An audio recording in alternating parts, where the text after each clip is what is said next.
रहता है ना, मैं बोलूँगा सबको अगर खरीद का निकलेगा। हाँ नहीं आएगा ना, जब तो रिपोर्ट बात मारे ना फिर बोला ना कि कोई लाके नहीं चाहिए ऐसे इसलिए वो काम चले उसे थोड़े थोड़े से वो वही थे ऑडी भी रहने की थी मैं बोला अभी मत अभी आने लड़का 2 साल का टेस्ट जाएगा जो से करेंगे तो ले लेंगे हाँ हाँ अभी मत लो क्या चेक क्या जरूरत है ऑलरेडी 2 3 गाड़ी हाँ क्या लेके क्या करें घर में रहेगा। हाँ वो वही कह रहे थे देख से भी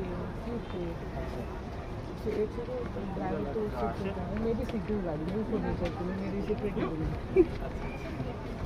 गाड़ी आनी चाहिए ये हमारा तो लॉस नहीं है आप लोगों को पिकअप करने का घर से गाड़ी आएगी। हाँ वो आएगा बताइए हम मैसेज जाएंगे ना वो सुनकर देखें वो आ जाएगा नहीं, एयरपोर्ट से आप लोग दूसरे गाड़ी से घर जाएंगे। हाँ एयरपोर्ट से गाड़ी दूसरी गाड़ी